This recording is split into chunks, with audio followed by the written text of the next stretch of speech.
Good morning, good afternoon, good evening, PC family. Welcome to another episode of Chill with Chill. Man, how you doing, Chill Town? Hey, man.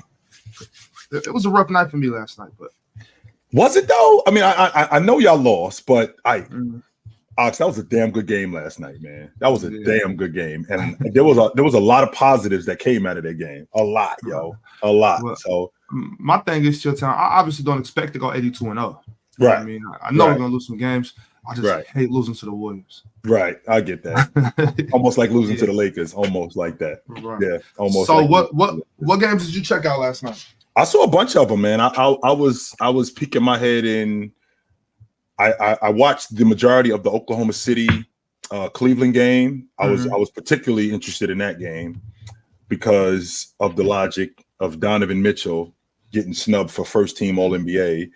Yeah. Which is crazy, Ox, because a lot of people talk about Donovan Mitchell as a bucket getter and leave out the fact that, when he came into the league as a defender.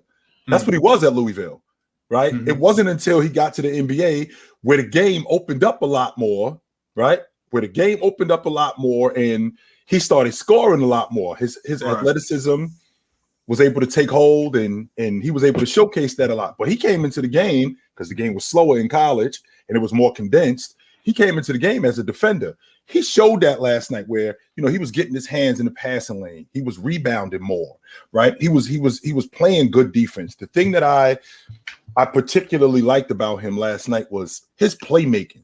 And I say that because everybody talks about Donovan Mitchell as a scorer. When I think about playmaking, I think about playmaking on a number of different levels. I don't just think about you just getting bucket or you just passing the basketball.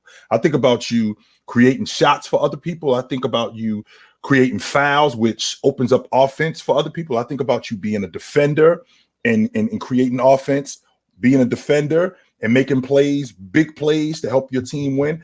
I think about playmaking in a number of different ways. So when I say that, I'm thinking about Donovan Mitchell last night, and he was making plays that was huge for his crew. So, for example, we're in the meat and potatoes of the game, and they come down. I think Oklahoma City, we're talking about a one-possession game, right? That's what we're doing. We're talking about a one-possession game. So Donovan Mitchell comes down 3 straight trips, Ox, 3 straight trips. He gets a steal. He comes down in transition, and he finds a wide-open Max Strus at the long ball line.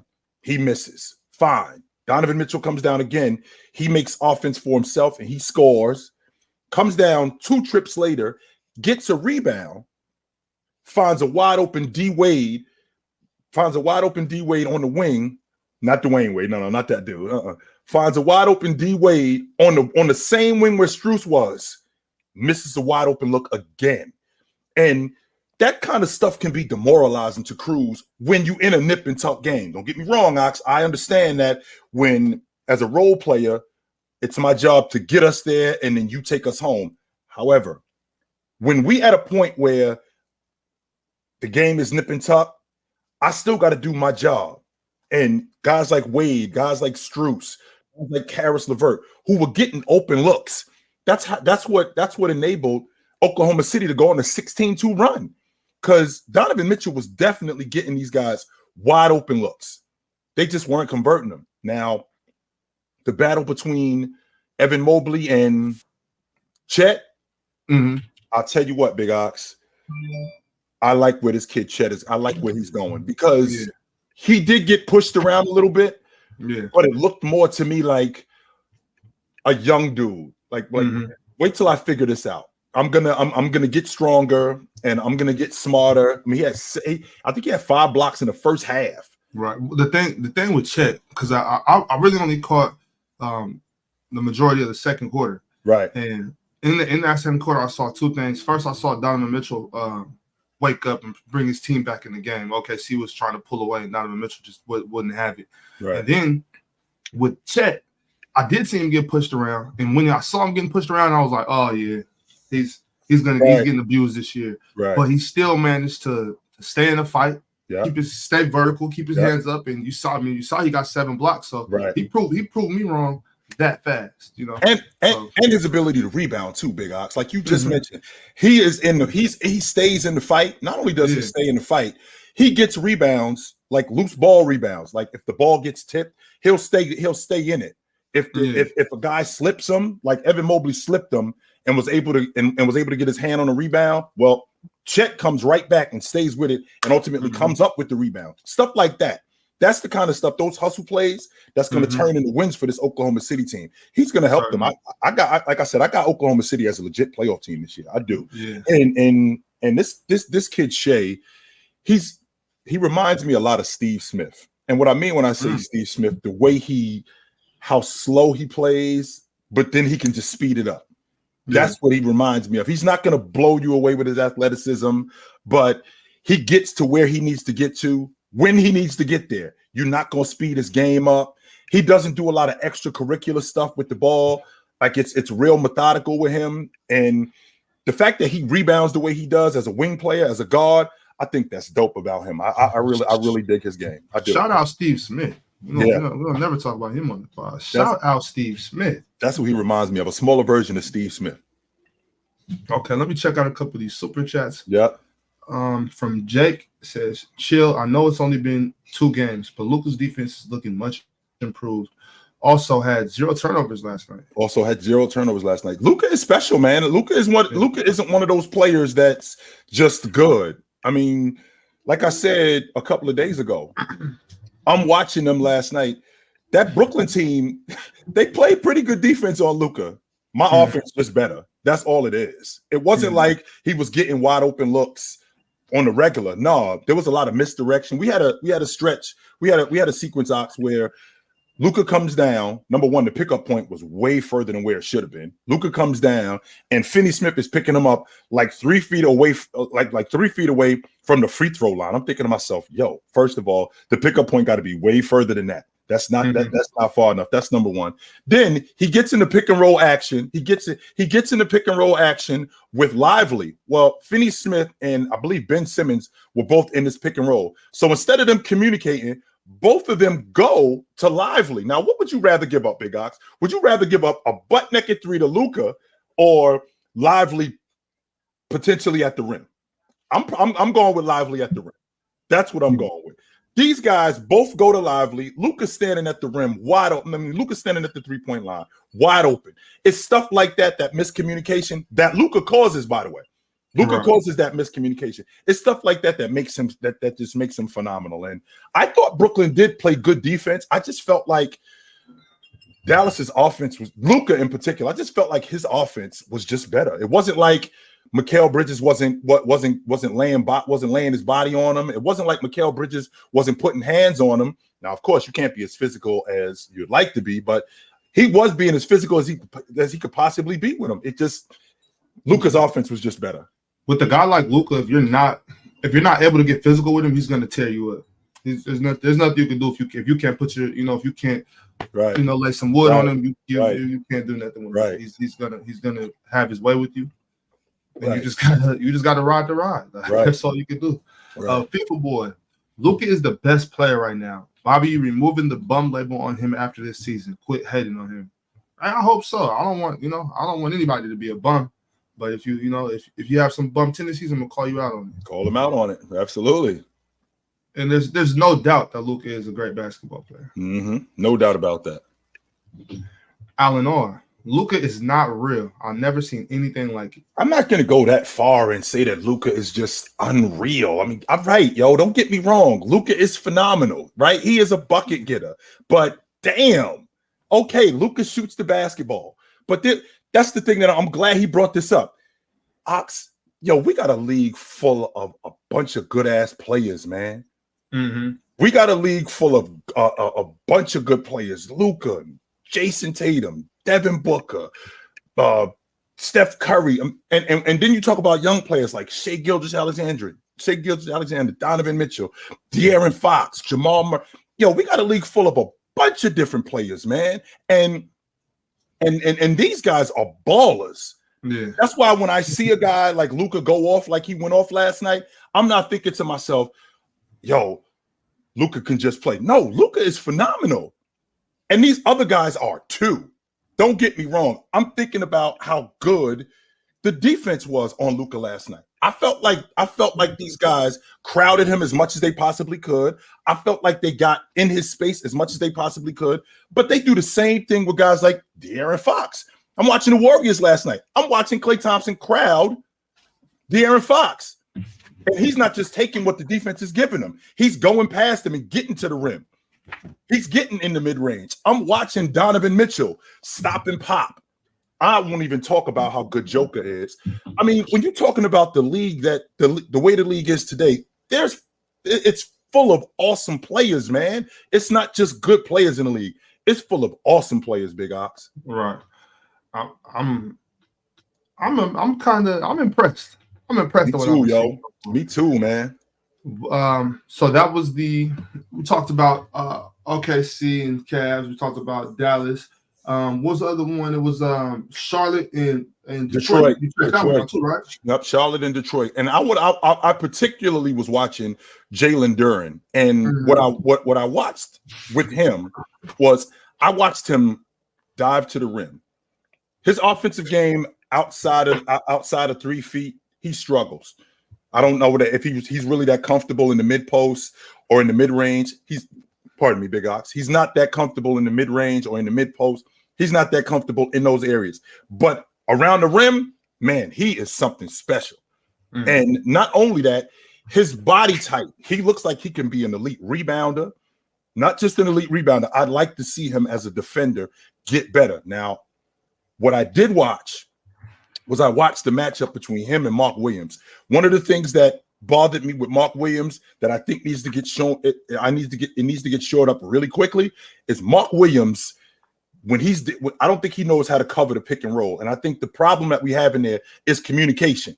So Big Ox, your man is going to pick me. So instead of you talking to me, whoa, get over it.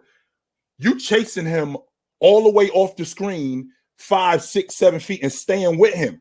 So when he shoots, now you at a position to rebound.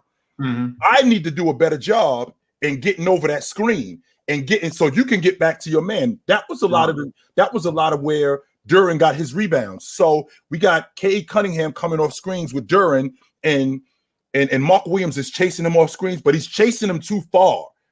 That defense doesn't have to switch. You got to get back to your man, because what you do is you got a small leaving him on a big, and when he gets to the rim, like Duren gets to the rim and Cade shoots the basketball, Jalen can either throw it to him. If he shoots the basketball, he's either going to rebound it, or Jalen can, or Cade, I'm sorry, not Jalen. Cade can either throw it to him at the rim, which he did 3 or 4 times, or he can shoot it, and Jalen Duren is just going to rebound and get putbacks. So a situation like that is just as good as a pass.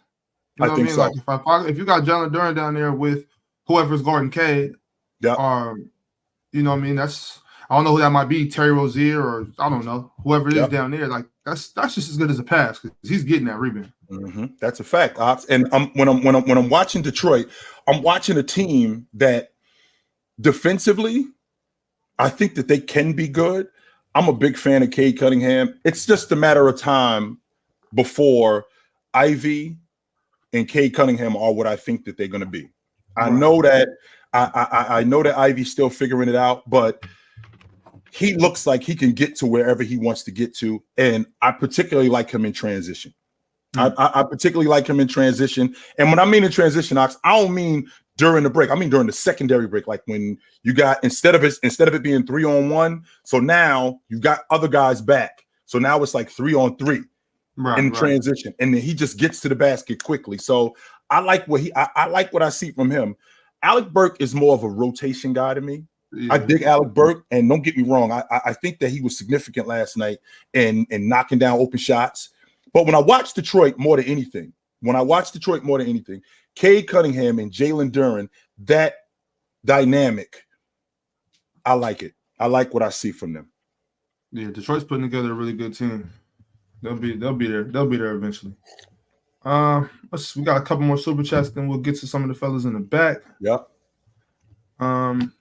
Cam, afternoon. How do you guys feel rookies look so far, even with the 2-3 game sample size. P.S. That Julius Randle super chat was a troll yesterday. I don't remember what that was, but I don't remember what that was, but they got some work to do. I mean, I watched Scoot last night against Orlando, and he looks like he's still trying to figure it out. He not really sure where he should be and how he should go about his offense. Defensively, he looked a little lost sometimes. I mean, I felt like Cole Anthony kind of exploited him on switches and on pick and roll. Like he really didn't know how to guard that. He really didn't know whether to stay home or whether to go over the top. So he looked a little lost on in that aspect. But I think it's something with him that it's just going to get worked out, because the thing I like about Scoot more than anything is he is going to compete. That's the thing that I like about him the most, right? Brandon Miller, I said this during the summer league. I said this during the summer league, which I felt like this was going to be a thing. Watching Brandon Miller in transition, that was going to help them. And the reason why is because LaMelo Ball is going to look for you in transition. Don't get me wrong. I feel like LaMelo can improve in a lot of aspects, but one of the things he's good at is finding guys in transition. He's always been good at finding guys in transition. And this guy, Brandon Miller, right? This guy, Brandon Miller, more than anything, he gets out in transition. And I think that that's going to be a big part of his game in developing them. So, I mean, we had a Gordon Hayward sighting, but as far as the other rookies, I mean, Wemby was Wemby last night. He's one of the best rim protectors in the game. Today, he looks like he's going to be one of the better rim protectors in the game. He stays with plays, Big Ox. That's the thing that I like the most about Wemby. Wemby stays with plays. Wemby isn't one of them dudes who he'll block a shot and then, okay, that's it. No, bro. If he makes a mistake, he'll recover. And he looks like he has that ability to continue that. I don't see that from a lot of guys. From Drink More Water. Concerned with Boston's bench. 20 bench points so far. I'm not concerned with their bench as much, but I do think that they're going to make a move at some point during the season to get another dirty work guy. I feel like another dirty work guy is warranted for them. Hauser has got to be better at shooting the long ball. And not only does he have to be better at shooting the long ball, he's got to get more opportunity. He only took 2 shots last night. Like when you come off the bench and we know who you are, like you have to do that. I mean, Duncan Robinson came off the bench last night. He took 6 threes.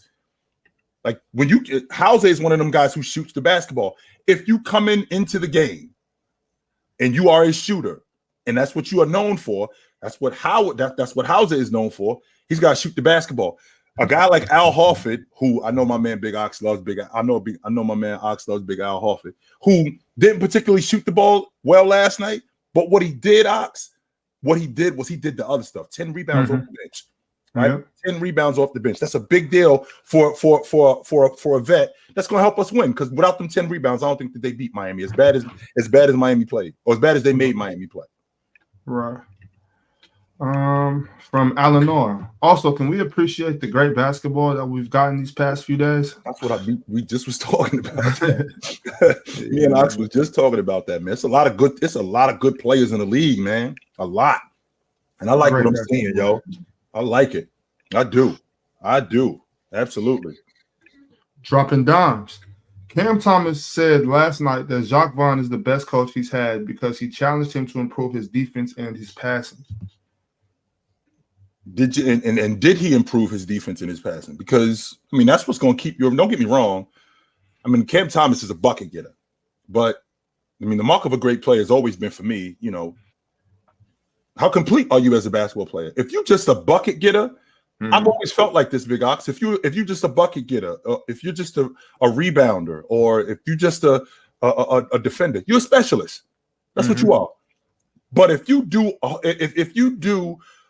you might not do one thing. You might do one thing great and a whole bunch of other things really good. I think that makes you a complete player.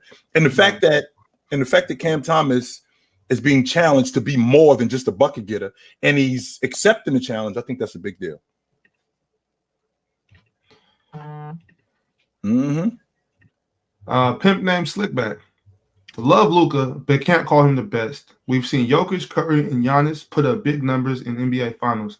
Let's not have amnesia out here, folks. Well, that's exactly what's going on, Pimp. what happened is that we've seen 2 games and automatically Luka's the best player in the league, and like, yo, he's on his way to doing something special. Like, don't get me wrong, I think to start the season, Luka, Chamberlain, Russ, let's see.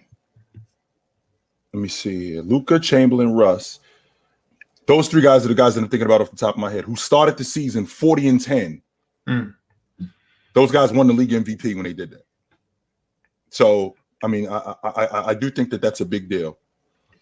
I could see Luka getting that MVP. Mm-hmm.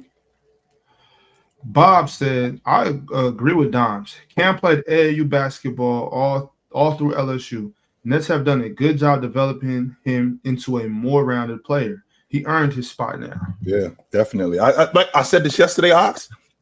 I want to see him in the lineup more. He's not a guy that I'm looking at and I'm saying he needs to be on the floor just for buckets. I want to see him more, right? I want to see more of him. And if I could see more of him, I think I could get a better gauge, because I already think that he's elite at getting buckets. I already know that for a fact. The question is can he do the other stuff to keep him on the floor? Because I felt like he was wasting away in Brooklyn last year. I felt like he was wasting away. Now, this is the super chat I've been waiting for right here from Andrew G. Where's all the JB smack talk now? Funny, the next game he outplays JT. Like I said, Tatum is better, but it's still close. JB is elite too. Now, you know what's going to happen? I'm going to tell you what's going to happen. In another week or 2, JB's going to have a bad game, and then you're going to hear the nonsense again about JB from other people. You're going to hear the goofy logic from other people about Jason Tatum. I mean, not just Jason Tatum, but about Jaylen Brown. Yo, he can't go left, even though I watched him take Kevin Love with the weak hand all the way to the basket, right? Even though I watched him take Jimmy Butler to the basket with the weak hand. So I've seen all of this from Jaylen Brown. I'm an advocate, and if you go back and you check my if you go back, there's receipts on it. I had Jaylen Brown as first team All-NBA last year. I said that last season. I'm trying to figure out how many guys are 27-7 and the second option on the team that wasn't first team All-NBA. I had him as a first team All-NBA performer last year. So yeah, I'm very happy with what Jaylen Brown did last night. Yes. Daniel Mason, did y'all see how Scoot struggled? I know he's a rookie, but the man looks lost. That's what happens when you new, Daniel. That's what happens when you are new and you just get the job. We're talking about 2 games. That's why, to be honest with you, I would have loved Ox if Dame could have stayed, because there's really no recourse for there's no substitution for a guy like Damian Lillard in practice busting your ass every day. Right. There's really no substitute for that. If you got somebody like that in practice giving you that kind of work, how much better can I get? As opposed to Dame's gone, they just gave him the basketball, figure it out. Now, don't get me wrong.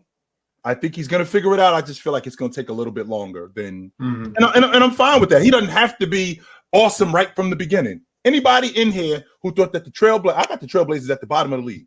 Anybody who thought that the Trailblazers were going to win games this year, you are sadly mistaken. I thought that DeAndre Ayton, I thought that he would be better because that team isn't very good. I felt like they would look for him more on the offense. It just isn't working. And I think that's largely due to Scoot not really knowing what he's doing yet. But I feel like give him some time and he'll figure it out. Yeah, and then don't forget, Anthony Simons is out for 8 weeks. So he's out for 2 months with a broken hand. So the tank is on, even though I think they were going to be down anyway. Okay, who we got back here? Desto. Here we go. What up, Desto? Hey. What up? What's up, fellas? What up? What up? OG. Been a minute. What up, yo? Desto, don't start no shit, bro. What you mean? Desto, start the shit. I know, because I know what you. I already know. Bro. Stop. Hey, look. Don't start nothing. Won't be nothing. Okay, no doubt. So what's going on, bro? How you doing? What you doing? Good, man. I tuned into, I would say, four games. I would say yesterday I tuned into, it was Boston, Miami, Chicago, Toronto, Detroit and Charlotte, and then the last one I think was the Warriors in Sacramento. Mm-hmm. But I really want to talk about the Chicago game, because now that game was crazy because it was like Toronto was kind of blowing them out, then Chicago was blowing them out, then Toronto was blowing them out, and then like DeRozan and like Caruso, and then they started like they brought the Bulls back and went to overtime, and you know the former Laker Caruso had the nice play at the end. I don't know if y'all seen it. I saw it. Yeah, he locked up Pascal Siakam, stole the ball, then ran to the left corner. Mm-hmm. Zach LaVine dotted him for the game when the three were like the second and two left. Mm-hmm. But what I really want to talk about, I think, and I'm making like a little bold prediction here, but I feel like Billy Donovan probably gonna be like the first coach fired like this season, because the reason I say that is because one, you have like a big three. I would say I think in their own way, each one of Vucevic, DeRozan, LaVine, they stars. I definitely won't call them superstars, but when you watch the Bulls play, you can always tell how a team feels about their coach based on like their effort. Mm-hmm. And I don't know, I feel like especially like when you saw like on the sideline, the assistant coach was the one getting them back into the game, like urging them to play harder, urging them to rebound and do things like that. Mm-hmm. And yeah, I feel like Billy Donovan might be the first coach. Don't mean he's a bad coach. Right. It's just I don't know if they mesh well, him and the stars, and I feel like they might be the first teams to like break it up. So I would just say look forward to like maybe LaVine, DeRozan, somebody on the move, trade deadline, anything like that, because I think that's possible for them. And hopefully Caruso can come back to the Lakers too. Did you see that sequence, like the last minute and a half with DeRozan, where he turns the basketball over, then goes to the stripe and misses the free throws, and turns the ball over again? I mean, that doesn't have anything to do with Billy Donovan. No, not that. But I'm saying, if you watch, I'm not talking about just the very end of the game, because I'm talking about over the course of the game, just the way they were playing. Even if you watch them versus OKC, like it's just like it's a lack of like effort sometimes. Right. And I know you're already having closed door team meetings. You had a players only meeting after the first game of the season. Like I personally don't think that's an issue. I think that actually, if anything, that shows that the players are serious about winning, and they're like, we're not going to let this go too far. Let's start taking care of business. Now, I think so too, but I think it tells you something about the coach though. Maybe that's what I think. Mm-hmm. Yeah. Well, I'm not a fan of Billy Donovan. That may be the case. That may be. I don't think he's going nowhere though. But I just think the way that crew is built, I think the problem is losing Lonzo Ball, and I'm on record saying that. I think losing Lonzo Ball threw a monkey wrench in everything that they was trying to do. Yeah, you're right though, because it's like you can have all these big pieces or whatever, but you need the glue to make it fit. And Lonzo, man, if you watched him with Lonzo, I mean, just he was kind of like their leader in a way. No, not kinda. He was that. He was that. He was the guy who was able. He was the guy who was going to be able to make DeRozan, Zach LaVine. He was going to make those guys play off the ball and be effective because he was going to defend. Yeah. He was going to knock down open shots. Mm-hmm. He was the floor leader that they didn't have. Kobe White isn't exactly turning out to be what they thought he was going to be. He can play, don't get me wrong, but Lonzo was the guy who was going to be the bridge for everything that they were lacking. He was going to be that. He was going to be the difference. And losing him, that really threw a monkey wrench in everything that they was trying to do. Everything. Yeah, definitely. Lonzo, man, he's been one of my favorite players too since he was a Laker. Mm-hmm. So it sucks to watch basketball without him. He's just a positive, winning player. Like he just does the right thing. He makes good IQ plays, and they missing that. And it sucks because it's kind of like dead cap on your roster, on your roster, and you can't really replace them. I know they applied for some like insurance, sure, for insurance. They got it. It still doesn't make up, for whatever Lonzo brings. Right. So it's I feel like that kind of hurt them. That definitely hurt them too, for sure. Right. But, I think some it's gonna be some changes in Chicago this season. I can already feel it. I know it's early, but I feel like it's gonna be some changes. Sure. Yeah, facts.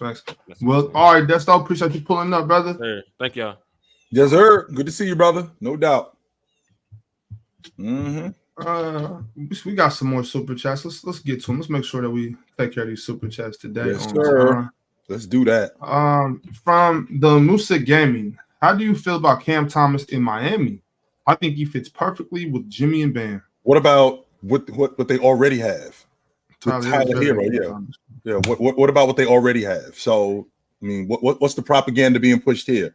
That's the question that I'd like to. That's the question that I have, because they already got that. Don't get me wrong, they got a bucket getter, and Cam Thomas is a bucket getter, but I mean, they already got one of those dudes. And Tyler Hero. They already got a guy like that. Jamal Williams, Miami better than people think. Missing 3 key guys and almost won if Jimmy wasn't playing like my father.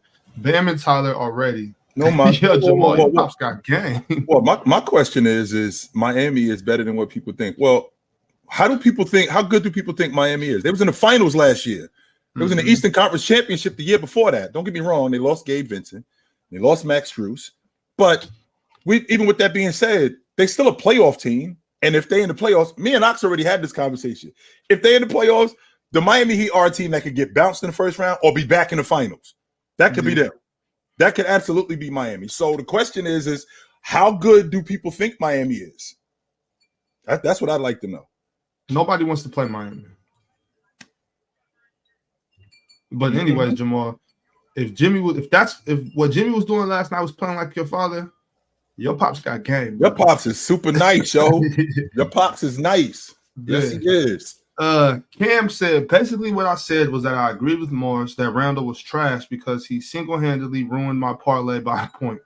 I do agree that people do seriously form their opinions based on parlays and fantasy, and it's horrible.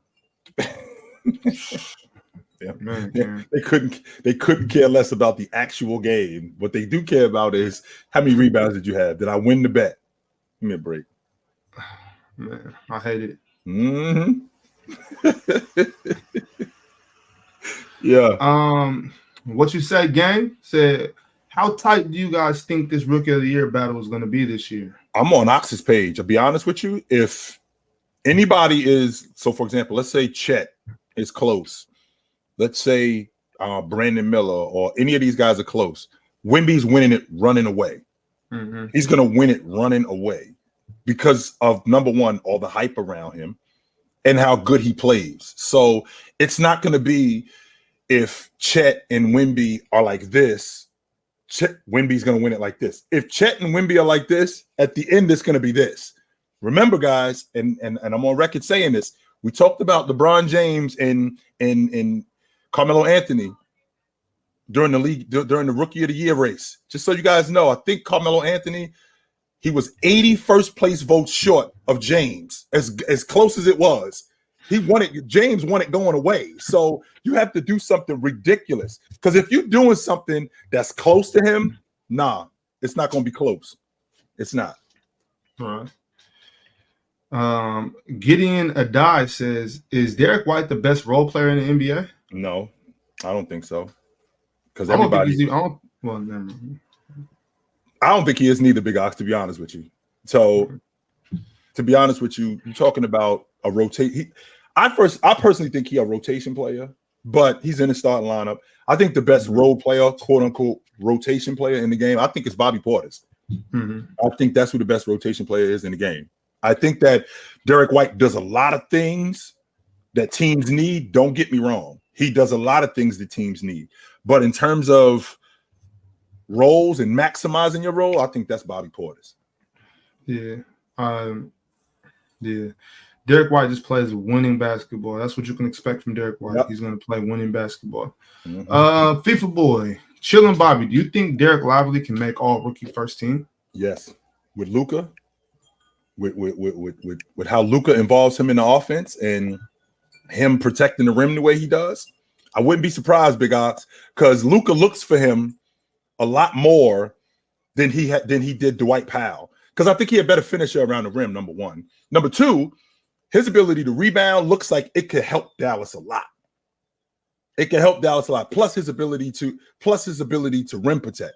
So I wouldn't be surprised if he was first team all rookie. Now, is he going to be first team all rookie? I do think he's going to make the all-rookie team, though. I do think that's going on. From Daniel Mason. I'm sorry. We got to start having these conversations that Jalen Brunson is better than Trey if this keeps up. No, we don't. No, we do not. No, we don't. I'm not trying to hear that, yo. I'm not, yo. What I'm not doing is I'm not putting these dudes in conversations with dudes who've been doing it for a long time. Automatically, we putting these dudes in conversations. Jalen Brunson just got nice last year. He had a good playoff run, and then last year he was nice. And now all of a sudden, a dude in Trae Young who has been 28 and 9 for 4 years is now about to get jumped. Come on, man. Nah, not yet. I'm not overreacting to 2 games. I'm not doing that. I'm not. If Clint doesn't miss both of those easy layups, maybe they win the game and nobody brings up Trae Young. Nobody. Natty Solo. Chet greater than Mobley. I've seen enough. I'm half serious. Okay, Natty. Savion S. OKC looks great if healthy. They'll win 1 series for a second round team. I think they're a legit playoff team, to be honest with you. I do. I think they're top 6 seed, to be honest with you. The defense that they play,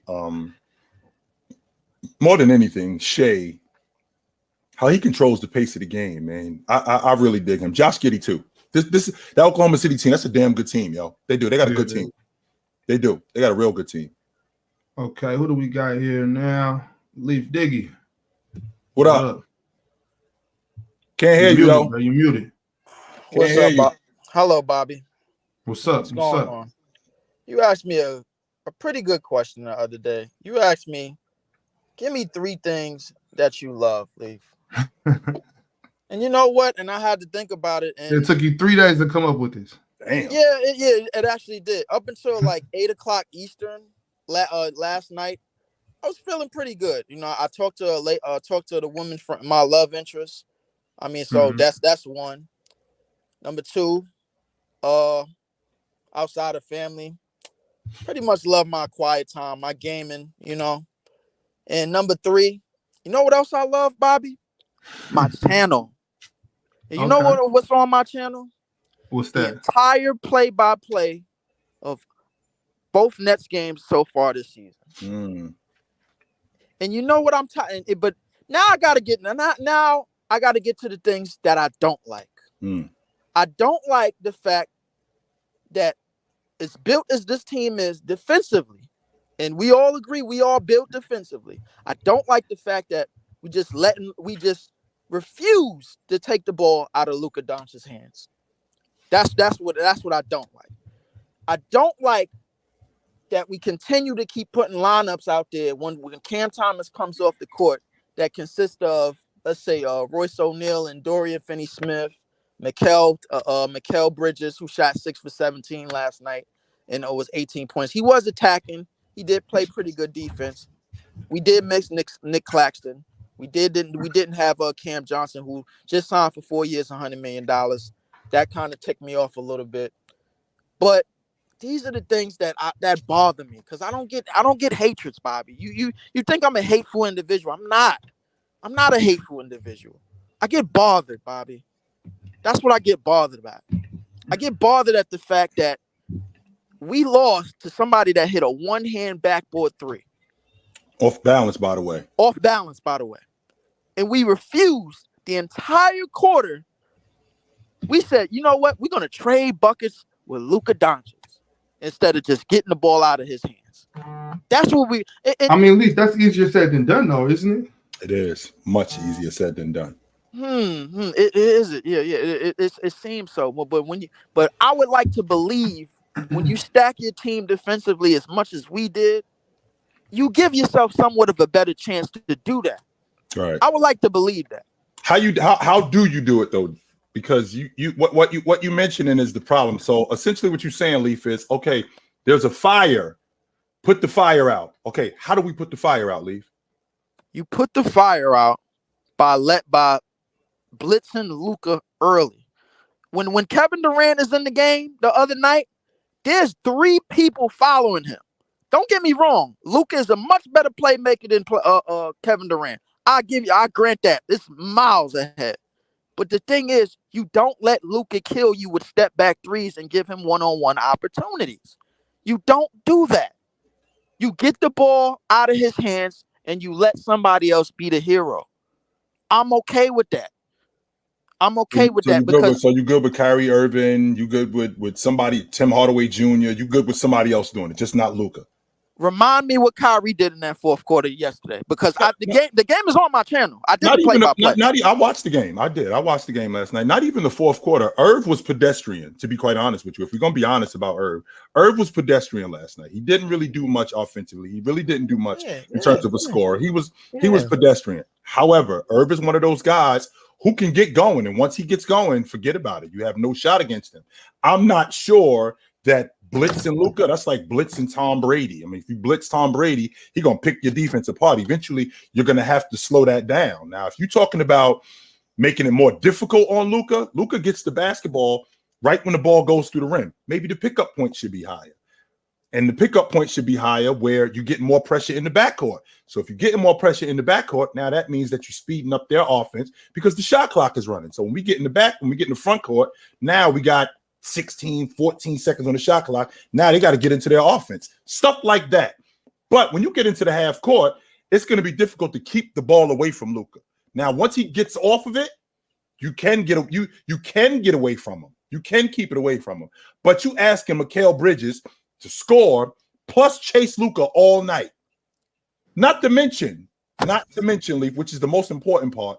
You guys are good enough. I saw this last year. And I see the same thing this year with Finney-Smith, with Mikal Bridges, with Ben Simmons, who actually was attacking the basket. You guys are good enough to stay in games. The question is who's shutting the door? That's the $1 million question. Who is shutting the door in Brooklyn? Well, I think it's pretty much obvious who should shut the door, and I'm not even going to get into that. But Chilltown, this is why you are a very observant human being. You damn right we should have picked them up at full court. Because the thing is, when you got point of attack defenders, I don't know, like Ben Simmons, Mikal Bridges, Dennis Smith Jr., I would like to think that the game plan defensively would be to pick Luka Doncic up at the full court, like you just said. But no, that didn't happen last night in the fourth quarter. We gave up 4 or 5 step-back threes to this dude. Does this dude not prove to you that he can hit damn near anything? I'm pretty much watching the point guard version of Nikola Jokic. That's what we're pretty much watching. And I said this last year, and everybody thought I was tripping. Why the hell are we wearing all blue up here? And I'm thinking to myself, I'm like, yo, what the hell is going on that we cannot get the ball out of Luka Doncic's hands? And this is where, Bobby, there's no love. This is where I get upset. And then I understand you're upset. And before you go, another thing that made me upset is Steve Kerr dressing up as Kevin Huerter before the game. I think that was some middle shit. That was not Steve Kerr, yo. You got sure trolled. It wasn't? That was not Steve Kerr. Believe no, you got trolled, man. I didn't even see that. I didn't even see that though. No. Somebody sent it to me, and they was like, "Hey yo, hashtag, yo, the Sacramento Kings is playing their daddies tonight. You want to tune in?" I'm like, damn, how disrespectful is that? All right, like, chill out. Hey, Chilltown, and I spent all last season defending this kid. But could you please get Kevin Huerter off of my team? Oh no! I'm tired of it. I'm done. Wait! You want Kevin Huerter out? I'm done with it. You got to make open shots. I spent all last season defending this kid. Mm-hmm. I spent. You know what? He don't got to get off the team, but his minutes need to go down. He need to play like 7 just straight shooter minutes. 7 minutes to come in and just shoot, snipe, and that's it. Get Kevin Huerter off of my starting lineup. Let me get this straight. You want Kevin Huerter not in the game in clutch time minutes when Stephen Curry is going for 40. Hey, we gotta figure something else out, Leaf. That was something. I mean, at least you had a shooter out there. We had defensive players, and we couldn't stop shit. That's what happens when you're going up against Luka, man. That's all I really got to say. That's what happens when you're going up against. You know what? I'm tired of. Sorry, Leaf. Hey, Leaf, good to talk to you, brother. You my man, yo. Good to talk to you, my man. Hey, Leaf, don't look when you play Luka. Don't hit yourself, bro. You're gonna get yourself a concussion. Bro. You are, B. You are. Get yourself a concussion. Luka will drive you crazy. Mm-hmm. Yeah. That's putting a lot of pressure on the team, expecting them just to get the ball out of Luka's hands. It's harder. It's easier said than done. From the Tribe one, when y'all trading Davion Ox, y'all be ruining careers for real. Would love to see him start in Miami. Also, it's time for us to trade D'Lo for Zach. D'Lo I don't got nothing to say about that. How do you feel about D'Lo for Zach? That's crazy. Good. Chicago is not taking that trade. Not only are they not taking that trade, why? First of all, D'Angelo Russell is solid for the Los Angeles Lakers. I'm sorry, Big Ox. You always talk about the Laker cartel. These dudes, the Laker fan base, they are worse. They are one of the worst fan bases because they think that everything should be right now. Right now. So D'Angelo Russell is playing with LeBron James and Anthony Davis. Yo, they figuring it out. They are figuring it out. And it's going to work. Just give it some time. This logic about getting Zach. What happens is Zach LaVine the difference? I'm sorry if I'm getting animated, Ox, but if you put Zach LaVine on this crew, is he the difference with y'all winning an NBA championship? Are you going to him in the meat and potatoes of games for buckets? Is he the guy who's closing games for you? What is Zach LaVine doing for you guys with the Lakers? What is he doing?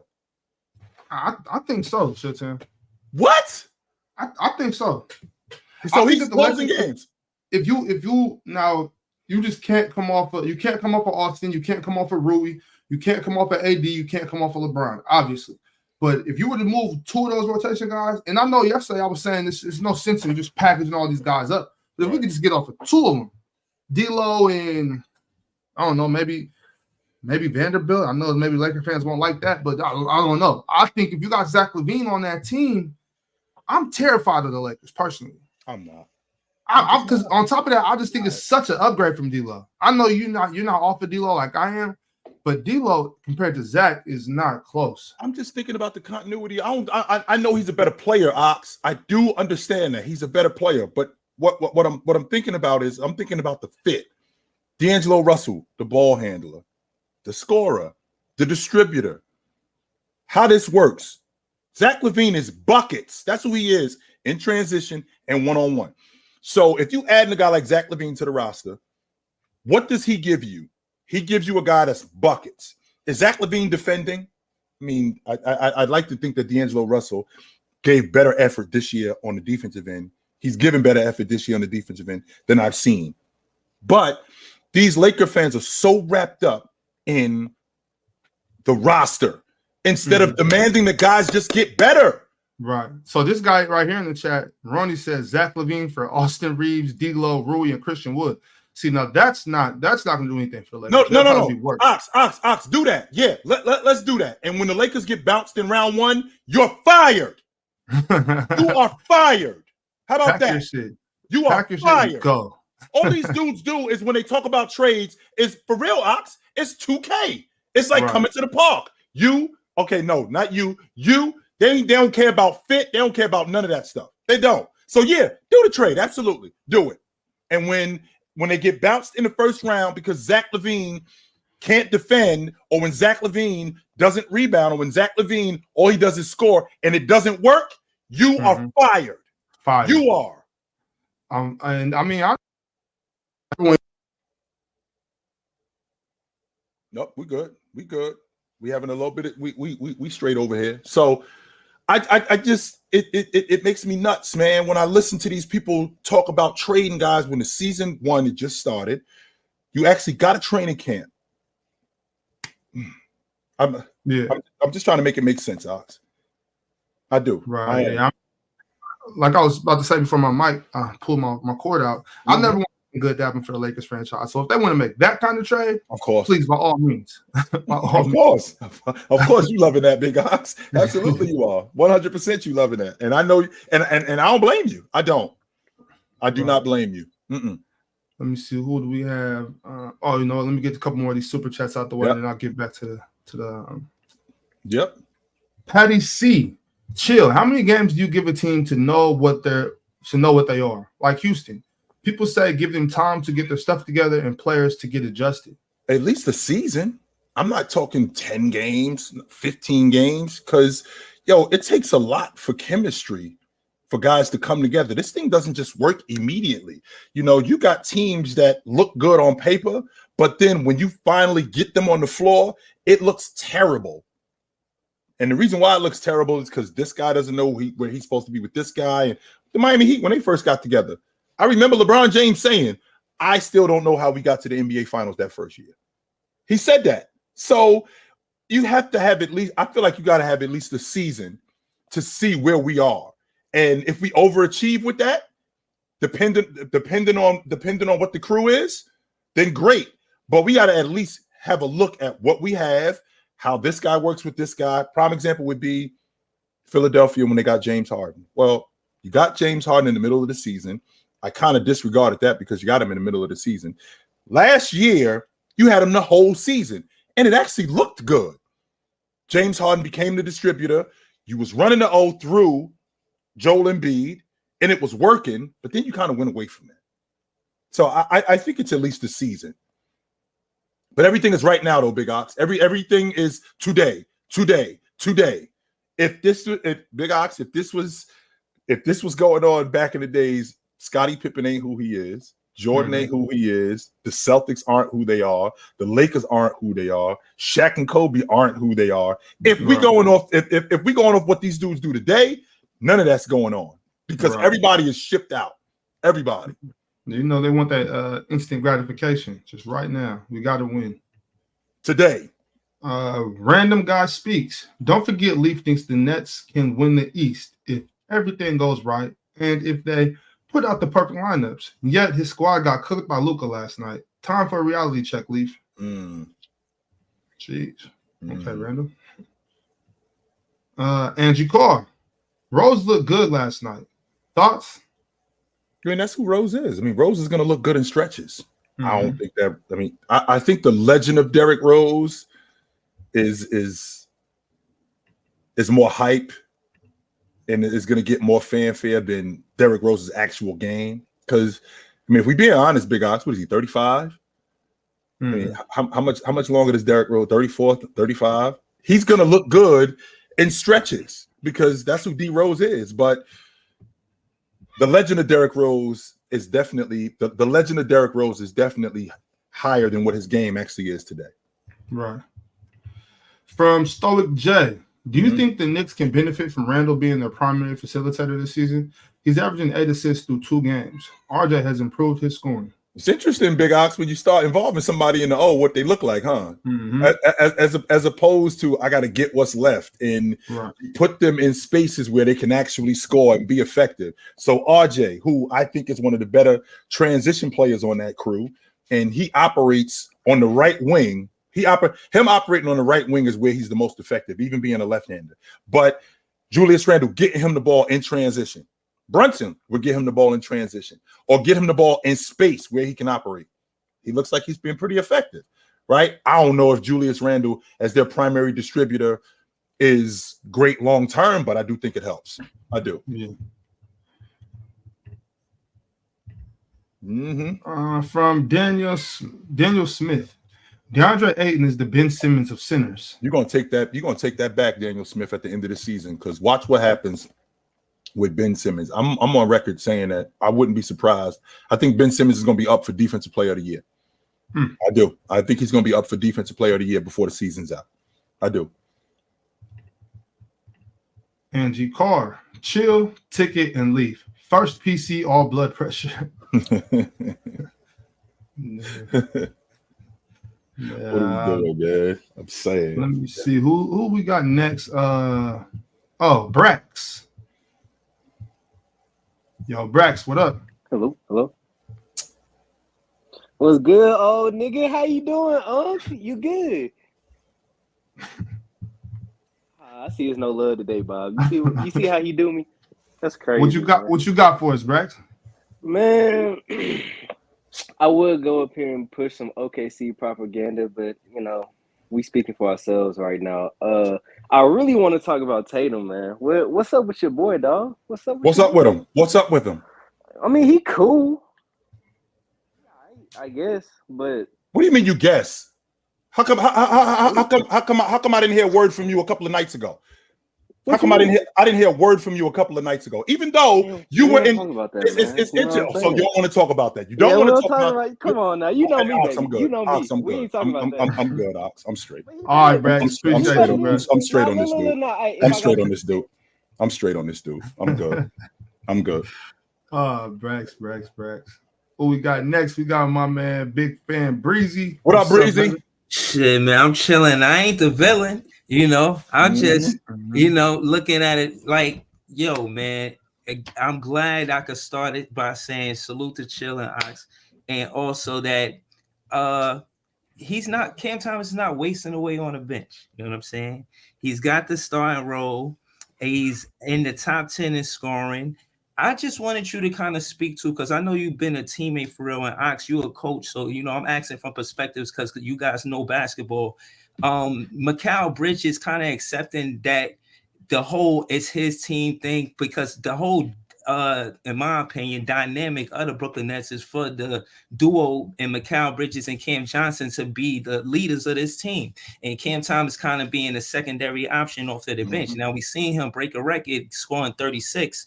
And then we see him start and score 30. So right now he averages 33. Now, that being said, he's the number one option on offense. Just as teammate, like from a teammate perspective, how should Mikal Bridges be able to embrace the fact that Cam Thomas is the number one scorer, but it's still, I won't say his team, or should we look at it like it's Jacques Vaughn's team opposed to the players' team? You feel me? I think this is more of a collection, and I think that Mikal Bridges is looking at Cam Thomas like that's something less that I have to do, and I could focus on other aspects of my game that I'm really good at. So, for example, as good as he is as a scorer, right? As good as he is as a scorer, the fact that I don't have to score like that because this dude can do it, I can score.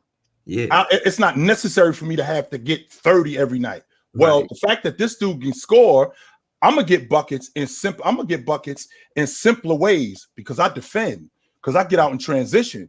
And the fact that y'all gonna be paying a lot of attention to him, that takes the load off for me. Number one. Number two, it makes my offense a lot easier because number one, I'm gonna get more one-on-one opportunities. Number two, I'm gonna get a lot more stuff going on in transition because this dude Cam Thomas, as we all know, is buckets. Chill, can I hold you right there? Can I ask you, do you think that the Brooklyn Nets should run pick and rolls with Cam Thomas and Mikal Bridges? Like, would that work?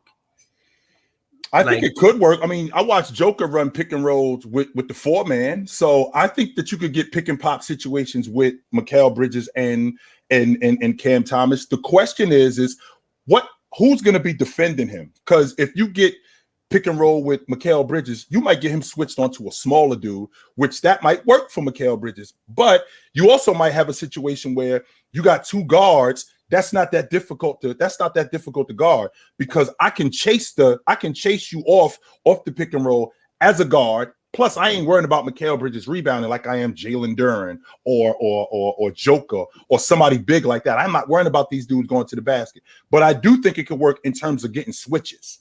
I do think that could work. All right. So and my last question, not to be long-winded, do you think he can sustain this? Do you think he should start? Now, this is his 7th start in 3 seasons. For the most part, he came off the bench. Do you think he should remain a starter? Well, I'm an advocate of a guy who can play. He need to be on the floor. So, with that being said, whether he starts, whether he comes off the bench, Cam Thomas needs to be on the floor. Breezy, straight up, whether he comes off the bench, whether he starts, it doesn't make a difference. he needs to be on the floor, and he needs to be on the floor for extended minutes. It shouldn't be this 18, 22 minutes. Nah, it shouldn't be none of that. This dude needs to be on the floor. Whether he starts, whether he comes off the bench, I don't care. He needs to be on the floor. It's that simple. Nah, I appreciate you, Chill. Shout out to Big X, man. Shout out to y'all. Yes, sir. Man. Yes, sir. I appreciate you, Brizzy. Yeah. All right, later, y'all. We got a super chat from Yes, Ladarius Munford. Speaking of 2K, every time Fox gets into the fourth quarter, this man turns into a video game and makes damn near everything and becomes unconscious. Yeah, yo. Bro always scares me for real. Yeah. He is that dude. 100% he is. 100% he is. No doubt about that. Chilton, I gotta ask you, how do we beat the Warriors? Like, what do the Kings got to do to finally overcome the Warriors? It's the Curry effect, man. It's you got to slow Curry down. That's what it is more than anything. Because Curry's got that kind of game in this particular situation with Sacramento. He's got that kind of game where keep it close and I'll finish it. Because of the offense that they run, where you got guys like Keegan Murray switched on to Steph Curry. You got Harrison Barnes switched on to Steph Curry. You got Herter switched on to Steph Curry. Because they run so much misdirection, it's hard to keep an eye on Curry. He's the difference in them winning and losing against you guys, especially in transition with the stop and pop.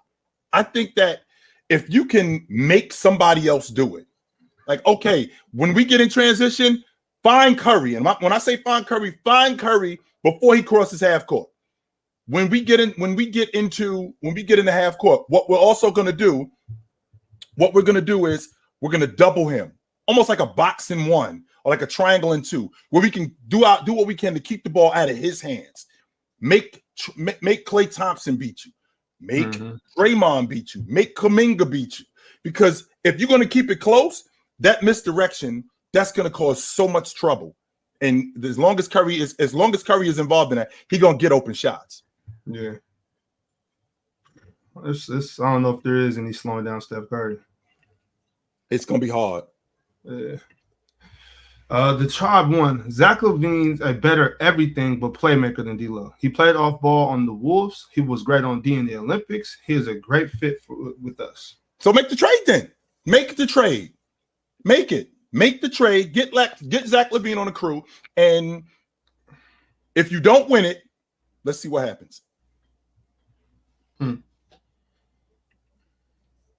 Okay, who we got next? We got Radell. Radell, what's up? What up? Yo, what's good? Can you hear me? Yeah. Is it laggy? You hot? No, you hot. What up? All right. So y'all already know what I'm here trying to talk about for real. You know what I'm saying? I don't. I have no idea, brother. Me neither. I have no idea what you want to talk about.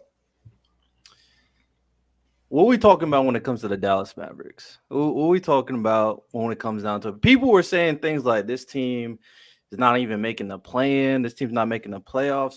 Now, Ox, you definitely gave respect a lot of the time. You were saying, yo, there's no way this team is just not relevant in the playoff conversation.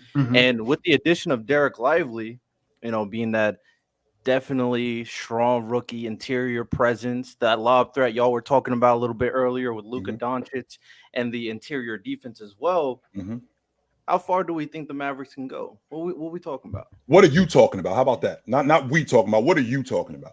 Okay, I'll tell you what I'm talking about. I'm talking about the Mavericks should be able to compete with almost any team in the West, to be honest. We see who Luka Doncic is. He's having his MVP year. This is like, as long as they 4 seed. I'm gonna go 4 seed.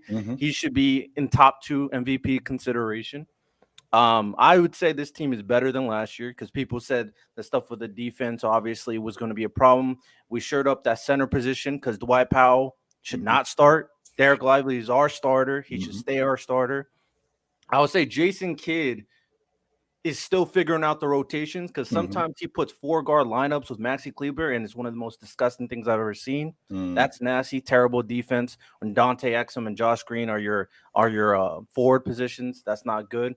Still trying to figure stuff out with that. But with even Kyrie Irving not being like Kyrie yet, still figuring out who we want to be our solid defenders with Josh Green, even Derrick Jones Jr., who can't shoot, but can at least play perimeter defense. Mavs figuring out who they are, still winning games, and Luka being who he is, the Mavs can be competitive with any team in the West right now. Sure. Now, remember that I think from 4, not 4, I'm not going to say 4. I think from 5 to the 10 spot, I think it was only separated by something like, 4 games? So you can be in the 5 spot today, and then next Thursday, you could be in a play-in tournament. So that's how competitive the Western Conference is. With that being said, I mean, it took a 49-10 game from Luka to pull it out at the end. I mean, that's what it takes. Now, I'm not sure that's what it's going to. If that's what it's going to take in order for you guys to win games and be competitive, I think that we overestimating this Dallas Maverick team. Because in terms of your rotations, I mean, I think you got a good rotation with Kleber, with Hardaway. I didn't think Dwight Powell was a starter on a playoff team. I didn't think that. I think that Curry should get more minutes. I'm definitely feeling that. As far as your starting 5, I mean, Kyrie Irving looks a little pedestrian. Kyrie Irving looks pedestrian. I don't know how this is going to work moving forward because it's not like Luka's not getting off the field because he's getting off the basketball. He's going to do that. The question is how is Kyrie Irving going to adapt to playing with a guy like Luka? I still think that they're a play-in team, and I think that because the Western Conference is ridiculously competitive, and when they run up on bigger teams and teams that have low post presence that can score, that can get Derek Lively into the foul trouble and put him in position where he's off balance, I think that's going to be a problem for Dallas. But I think they're a play-in team more than anything. See, my only thing with that is like the only big team that the Mavs will have to really worry about in the West is the Nuggets. Legit, only the Nuggets. Now, you can bring up the Lakers in the conversation, but the Lakers are also trying to figure out who they are.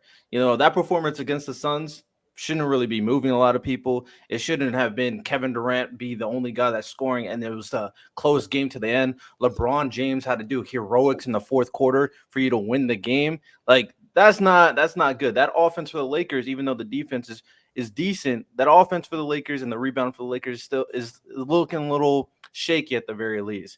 So maybe you want to put the Lakers, but obviously the Nuggets are going to be the prime candidate for a big team. But right there, let me slow you down for a second, brother.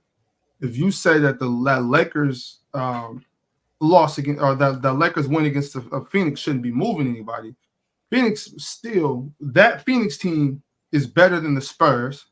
That Phoenix team is better than the Brooklyn. Nets. So if we, I mean, you got to keep the same energy, brother.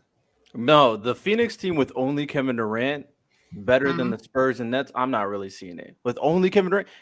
When Kevin Durant is not on the court, they could not score a bucket. Their offense was terrible, and the defense is, you know, all right. Of course, I actually like the rotation when Devin Booker and Bradley Beal are there. They should be an elite team for sure. Right. But the fact that the Lakers were struggling so much with the size of the Suns and the fact that they were struggling so much to score on the Suns team and stay and being in a battle and like playing defense against Kevin Durant. And Kevin Durant, like the fourth quarter, he was doing a lot, but his playmaking wasn't great throughout the first 3 quarters. Like he was making a lot of very bad mistakes, and the Lakers could not capitalize.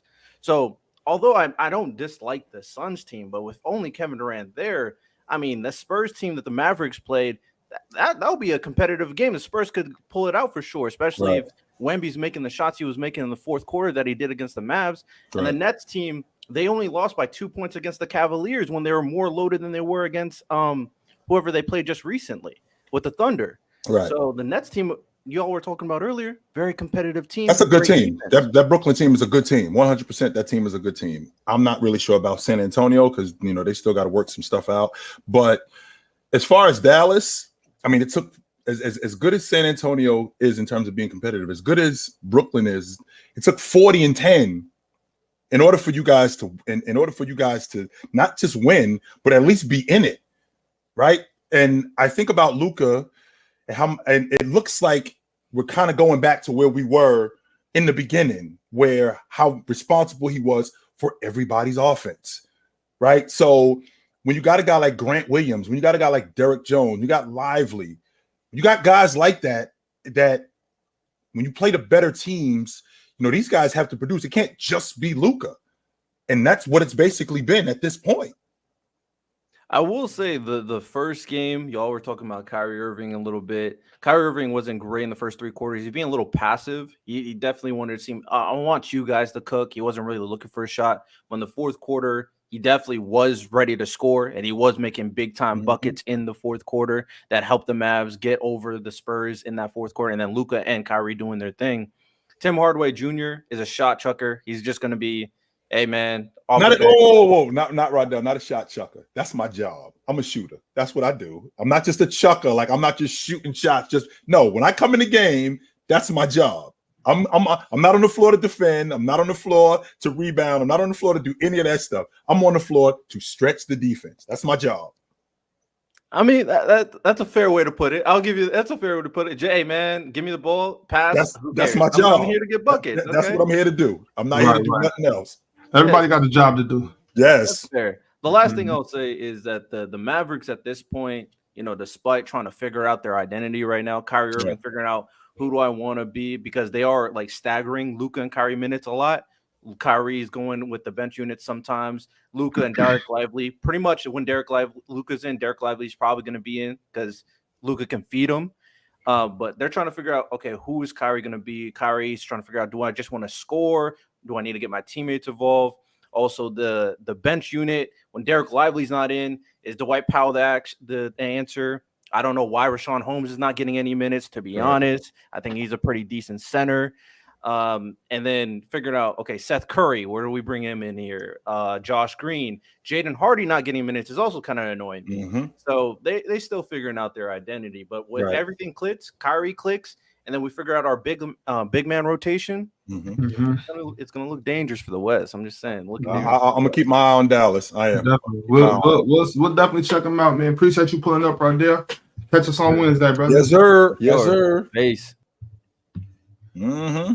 I'll keep an eye out on Dallas. I'm interested. I will. I mean, damn, Big Ox. 40 and 10. If that's what it's going to take. If that's what it's going to take to not just win games, but to at least be in them. Yeah. I mean, Kyrie Irving was the second starter. He didn't go for 20. I mean, I think he went for 17, and nobody else had double figures after that. Don't get me wrong, Big Ox. When you got a guy going like that, you ride the wave. But I mean, if that's what it's going to take, I don't love that. I don't. Not at all. Oh wait, already read that one. We got a super chat from Christopher D. Was Wade ever considered the best shooting guard in any season during his career? No, not 1 year. Nope. Not. Okay. I'm on record saying Dwayne Wade and Kobe Bryant were like Jordan and Drexler. As good as Drex was, and Drex was awesome. Anybody not named Michael Jordan, he kicked their ass. He was never 23 good. As good as Wade was on both sides of the basketball, the bucket getter he was, as fantastic as he was in transition, the one-on-one player, the defender that he was never 24 good. No.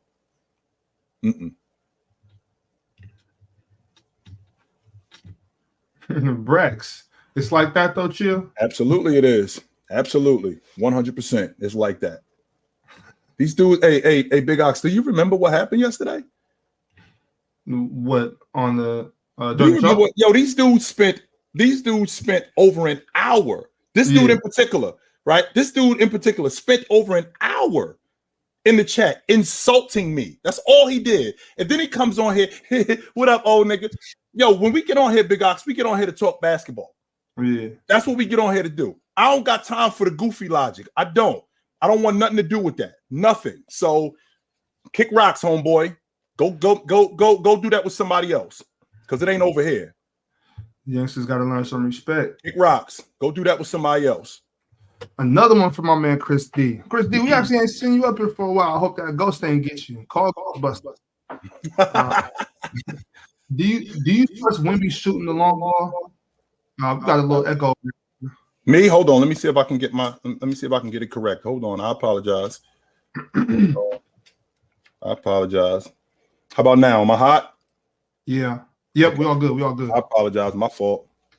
So Christopher D, do you trust Wemby shooting the long ball? Not questioning his clutch gene, but he's shooting 27% from 3, 6 from from 3 last game. Of course, I question him shooting the long ball because he knew. He just got here. I mean, I don't expect the dude to shoot 40 or 50% on the long ball or even 35% on the long ball. He just got here, Big Ox. So give him some time. But I think as time goes on, I think he's going to shore that up 100%. Because if you watch him in the offense, he looks comfortable shooting the long ball. It's just a matter of shots going down. That's all. I mean, but if he's going to live and die by the long ball, though, chill.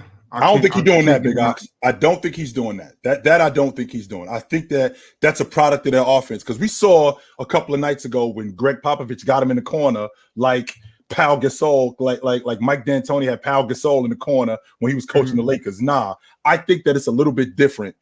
I think if you put him in different spaces and get him different looks, I think he'll be more productive. So we will see. Let me see who we got. Astro Clipper Talk. Yo. Hey. Yo. What up? What's up, Chill. Thanks for having me on. Yes, sir. I wanted to talk about the Clippers. Chill. I already know how you feel about them because you don't like the if they healthy thing, but I just say, however, yes. See these two play together these first 2 games. You know, and the new team they got together, they was able to keep Mason Plumlee. That was a big keep for them because they didn't have no backup center for Zubac. They added Bones Highlands from last year. I think he's a 6 Man of the Year candidate with Norman Paul coming out the bench. That should have won 6 Man of the Year, but he didn't play enough games to qualify for that. So you have all that. You got Russell Westbrook doing his thing, like finally 5 in a row. Like he's enjoying playing with the Clippers. He's doing all the stuff he needs to do and not complaining about it. And I think they're at least a top 16 in the West. I know you're down on them. I know if they're healthy logic, I get you. I understand it happened too many times, multiple seasons. However, if healthy, do you see these guys being a top 6 seed team? Definitely after, Memphis is probably going to be out of that race since Jaw's going to miss 25 games. They lost Steven Adams and they lost Brandon Clark last year, and he's probably going to be coming back late this season right there. So the thing that I was the most impressed with, and I said this last year, the addition of Russ. Yes. Russ makes things so much less difficult. He gets Zubac involved. He gets Paul George more involved. That's a ball handler that now Paul George, Leonard, those dudes don't have to worry about that throughout the game. If you notice last night, when we got into the meat and potatoes of the game, who became the primary ball handler? Paul George, Leonard. Yes. And what happened to Russ? We stashed him in the corner. Why? Because he's more prone to those turnovers, those mistakes. Like we can live with that in the first quarter. We can live with that in the second quarter. We can't live with that in the fourth. So if Russ could get us to a space where we're in it, Paul George, Leonard now become the primary ball handlers, and now they can close out games. That's why the addition of Russ was huge. And with that being said, Kawhi Leonard and Paul George, Jason Tatum and Jaylen Brown are who they were supposed to be. Right. That's who they are. If they were healthy, how we talk about Jason Tatum and Jaylen Brown as a duo, that's how we would be talking about Kawhi Leonard and Paul George, just like that. Because I think they would be further in the playoffs. I think they would be making deep runs. I think they would be doing all of that sort of stuff. But the problem is that they can't hold up. So unfortunately, up at this point, I'm out. I disagree with that, Showtime. If they were healthy, we wouldn't be talking about them like Jason and Jaylen because Paul and Kawhi would probably have 2 rings right now. So okay, so that's fair. So at least they would have. So at least they would at least been there. How about that? Right. They would at least, and maybe even won one. I don't know about winning 2, but maybe even won one. We'd be talking about them way different. So, right. All right, Astro. Appreciate you. We only got a couple minutes left, so we're gonna keep it moving, bro. Appreciate you pulling up. Catch us on Wednesday. Yep. Thanks for having me, guys. No doubt. Okay. Who's next? My man Jay. What's up, Jay? What up? Chill. It's different in Boston nowadays, huh? It's different in Boston up there. What's different? Yeah, I wanted to talk about what you thought about this Boston game against Miami yesterday. I thought that it was great. I thought that they did the other stuff in order to, like, every game is not going to be the same. Some games are going to be grind out games. Some games are going to be up and down and fast. And some teams force you to play that way. And I felt like what Boston did yesterday, I thought it was a good game. I thought it was a good game on their part. The fact that they lost KP when they lost him, so that your interior defender, your rebounder, your rim protector, the fact that he wasn't there and they still were able to band together and pull it out. We're getting Al Horford on the floor, rebounding like he was, Jason Tatum rebounding and doing the dirty work stuff, and Jaylen Brown closing the game out. I'm definitely. I got the Celtics winning the NBA championship this year. I do. I loved how Joe Mazzulla, like, Jason Tatum started off pretty badly in the first quarter. Yep. I loved how he just took him out of the game before he completely sank the ship. Yeah, I love that. He was having some major issues last year where he was watching the team just dig themselves into a hole, and he wasn't reacting fast enough. I'm loving how he's reacting now, like how they shot the three a lot to begin the game, and then he just completely switched the offense to get to the basket more post shots for KP, more shots on the paint. Yep. I don't like how he's utilizing KP. He's just telling him to spot up in the wing or in the corner. I don't like that. If you're telling him to just do that, you're not letting him shine and, truly show what he can do offensively. He's one of the better post players in the game. But I also like Derek White. Now remember why he did that with KP, because I don't think that that's going to go on the entire season. I think that was a matchup thing. So, for example, I'm gonna drag a guy like Bam a little bit further away from the basket so I can make us more effective on the glass, as opposed to I might play a little bit more on the block when I'm playing against a less defensive big man. Like if he's going up against Cat, he might play on the box more if he's going up against Cat, as opposed to playing against Bam, where he's going to drag Bam away from the basket a little bit more. So Bam isn't as effective as a rim protector or anything like that. What did you think about O'Shea Brissett just showing up and just giving up a lot of energy? I love him. Yes. He's like the new Grant. He's kind of like Grant Williams, isn't he? I love him. I'm watching him going, yes, we got to find some minutes for this dude. He need to be in the rotation. Yes, because he's going to do the stuff just shows other people up, doesn't do. Getting getting offensive rebounds, diving to the basket, high energy, making buckets, getting in Jimmy Butler's space. He's tough. He's gritty. Yes. He's basically the replacement for Grant Williams, right? Yes. And Jason Tatum even said that he was the sole reason as to why we came back in the game, right? I love that Celtics team. I'm not loving the turnovers. Like, we need to learn how to minimize those turnovers, especially Jason Tatum and Jaylen Brown. Like, their ball handling needs to get a little bit better. Just protecting the ball. You know what I mean? That's fair. That's absolutely fair. Yeah, all right. All right, brother. Good to talk to you. Appreciate you, Jay. Catch us on Wednesday. Yes, sir. Yeah, I watched. So that was the game I watched. I watched all of that game, and then I was a good game. I was happy for what I saw with that game. Yeah, absolutely. ASAP Henny, y'all think Curry would ever dip? Wiggs and Clay aren't good enough as a second option. You mean leave Golden State? Nah, they'll move somebody before Curry leaves. I don't think that that's happening. And if he were to ever leave, it would be because they were just garbage, and it wouldn't be fair to him to keep him on a crew that was good. That was whack. It just wouldn't be fair to keep him on a crew that was whack, right? That would be the only way that he would bounce. I hope so. I hope they trade him at the trade deadline. I'm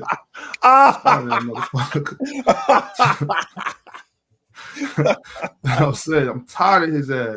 God, get this dude out of here. Get him out. if De'Aaron has 39 and DeMontis almost has 20 and 20, we're supposed to win that game.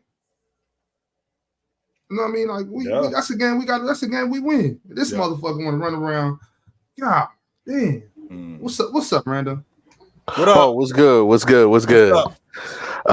Sorry, y'all caught me in the middle of gaming, but I had to come on real quick. Because, I heard Leaf, and that's why I sent the $10.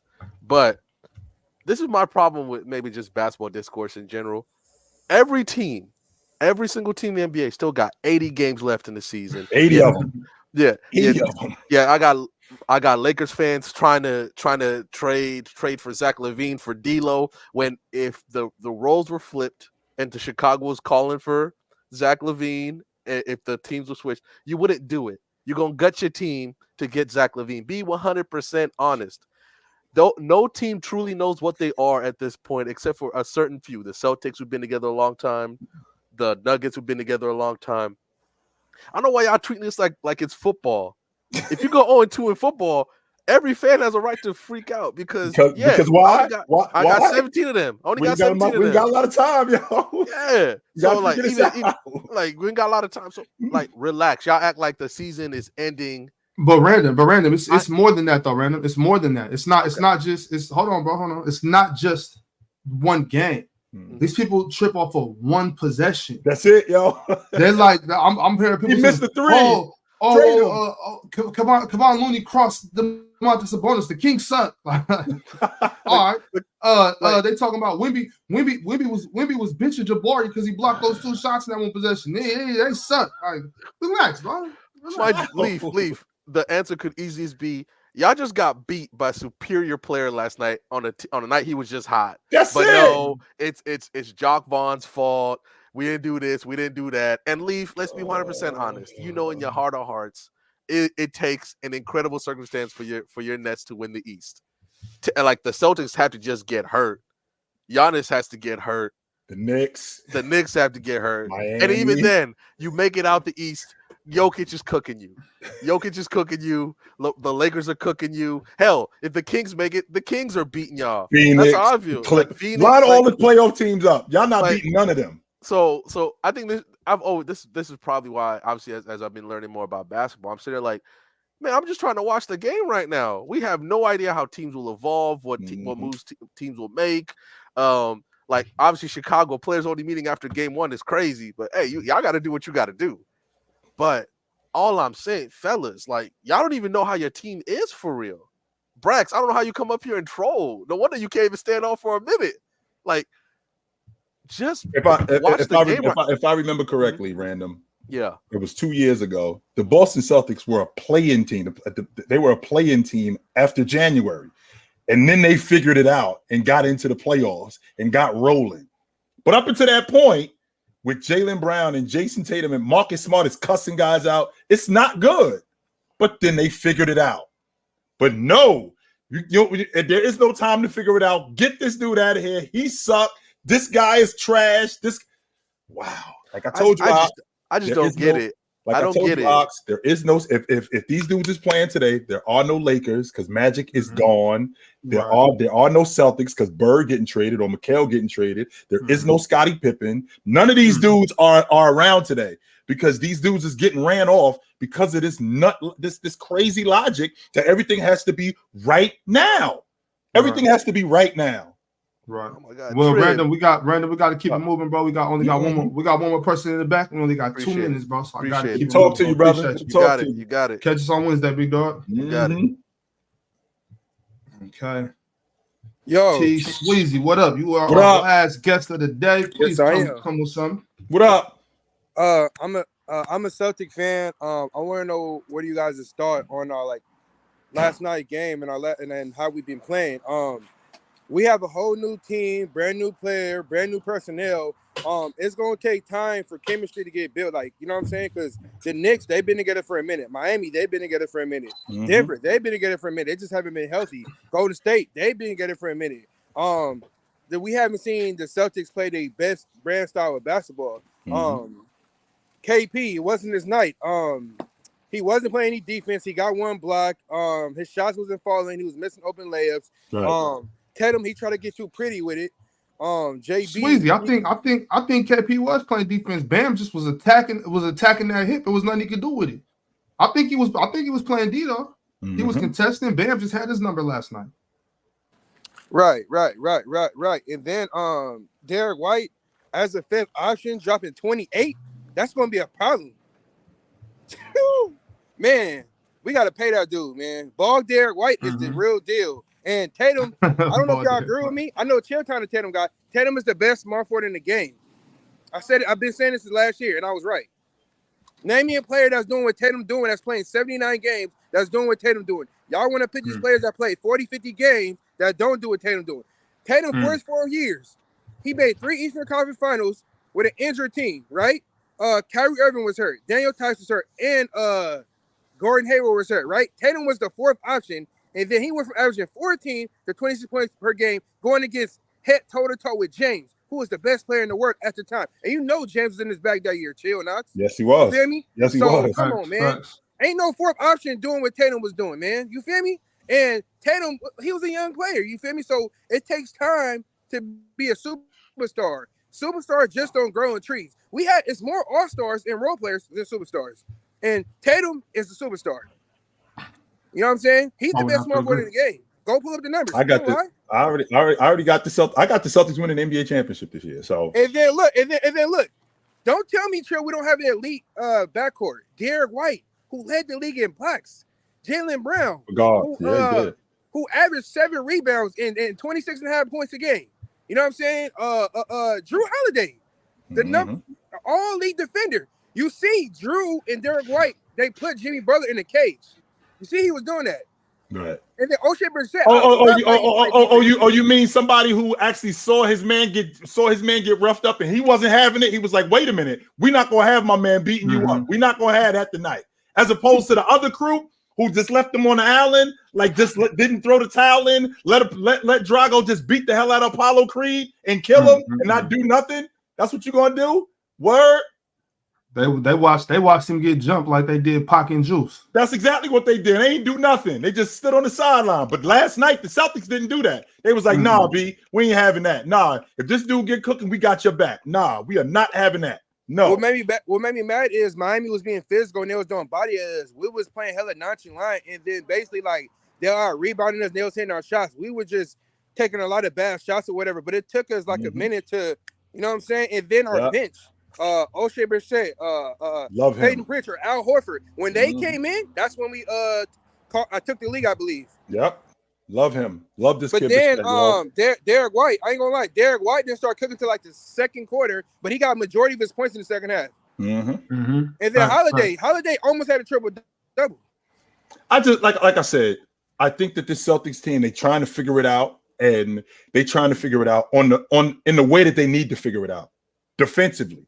Because we got dudes who are buckets. We just need to figure it out in terms of matchups. We need to figure out rotations. We need to figure out all of that stuff. And when you got a guy like Brissett, who I'm loving, a dirty work guy who comes in and gives you energy, gives you the minutes that he gives you, that's nothing but a plus. I think that's super dope. I do. I got the Celtics winning the NBA championship this year. Yeah, I do too. The Kings, Denver is a threat to me.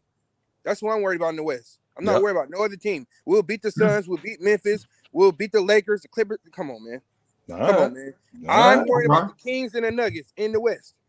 Kings and Nuggets, or we'll make the finals. I know you loving that, not Suns. Fuck yeah, I'm sure. I'm right. Hey, I'm with that. That's cool. Yeah, I'm bold. The Kings are like the young Warriors. For sure. Well, all right, T. Appreciate you, brother. Yes, sir. Yes, sir. I like it. I like it. Well, you and me had this conversation already, Big Ox, that they on to something in Sacramento. They building something. Now, you already said it that you ain't got y'all winning it this year, which I'm cool with that. I'm cool with that. But we making progress.